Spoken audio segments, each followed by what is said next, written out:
DNA मित्रों, आज हम सबसे पहले योगी के प्रदेश और मुनीर के देश का तुलनात्मक विश्लेषण करेंगे।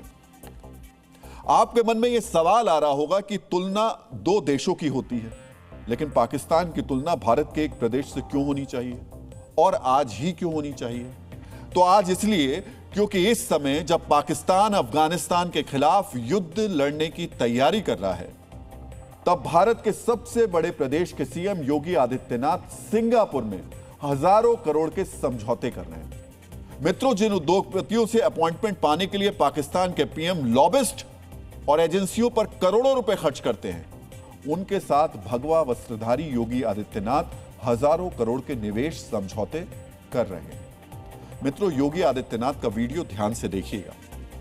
भगवा वस्त्र पहने सीएम योगी सिंगापुर में बड़े बड़े कॉर्पोरेट्स के साथ बैठक कर रहे हैं। और पाकिस्तानी फील्ड मार्शल आसिम मुनीर क्या कर रहा है? पाकिस्तान के प्रधानमंत्री शहबाज शरीफ क्या कर रहे हैं? रमजान के महीने में एक मुस्लिम मुल्क पर हमले की साजिश रच रहे हैं। आतंकवादियों पर एक्शन लेने के बजाय बेगुनाहों को मार रहे हैं। मित्रों, सोचिए, वर्ष 1947 में ही पाकिस्तान वजूद में आया और उसी साल भारत भी आजाद हुआ। 79 साल में भारत वहां पहुंच गया जहां से हमारे एक राज्य के मुख्यमंत्री निवेश का इतना बड़ा समझौता कर रहे हैं, जो पाकिस्तान के सालाना निवेश के करीब करीब बराबर है। और इसीलिए आज हम आपसे कह रहे हैं, तुलना भारत और पाकिस्तान की नहीं होनी चाहिए। पाकिस्तान के लिए हमारा एक ही प्रदेश काफी है। इसलिए आज हम भारत पाकिस्तान की तुलना नहीं, मुनीर के देश की तुलना योगी के प्रदेश से कर रहे हैं।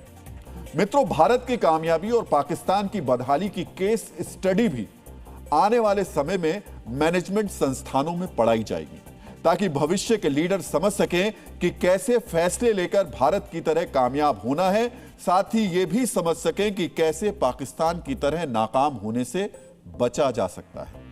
मित्रों, अब हम विस्तार से पाकिस्तान की नाकामी और भारत की कामयाबी का विश्लेषण करेंगे।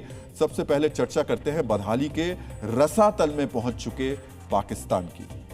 प्रसिद्ध अर्थशास्त्री और व्हाइट नेशंस फेल नाम की बहुचर्चित पुस्तक के लेखक डोरॉन एसमोग्लू ने कहा है, सुशासन को आधार बनाकर चलने वाली राजनीतिक संस्थाएं ही आर्थिक तरक्की तय करती हैं। पाकिस्तान की नीतियों का आधार आतंकवाद है, इसलिए वहां सुशासन और आर्थिक तरक्की की बात करना ही बेमानी है।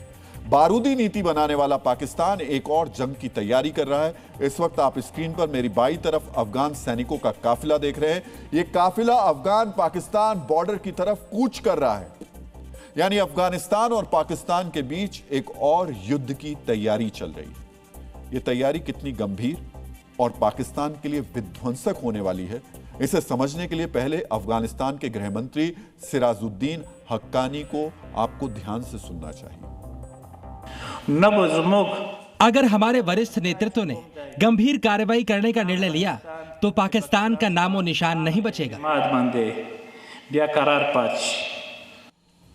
सोचिए, अफगानिस्तान की सरकार ऐलान कर रही है कि अब पाकिस्तान का नामो निशान नहीं बचेगा। वही अफगानिस्तान भारत के साथ आर्थिक सहयोग बढ़ाना चाहता है, लेकिन पाकिस्तान का वजूद मिटाना चाहता है। ऐसा इसलिए हुआ क्योंकि अब से 45 घंटे पहले पाकिस्तान ने सीजफायर समझौते को तोड़ते हुए अफगानिस्तान में 7 जगहों पर हवाई हमले किए। पाकिस्तान की इस आतंकी कार्रवाई में 19 निर्दोष अफगानी नागरिकों की जान गई। इससे पहले भी तहरीके तालिबान पाकिस्तान के आतंकवादियों पर कार्रवाई का बहाना बनाकर पाकिस्तान ने अफगानिस्तान में एयर स्ट्राइक की थी। तब जंग में अफगानिस्तान ने पाकिस्तानी सैनिकों को ना भूलने वाली चोट दी थी। इस बार भी अफगानिस्तान यही बात दोहरा रहा है। हम ये साफ करना चाहते हैं कि पाकिस्तान की तरह हम नागरिकों को निशाना नहीं बनाते। हम असली अपराधियों यानी पाकिस्तानी सैन्य कर्मियों को निशाना बनाते हैं। मित्रों, पश्तून मूल के लोगों के बीच एक कहावत है कि जिसकी तलवार की नोक खून से लाल है, उसके माथे पर नूर है।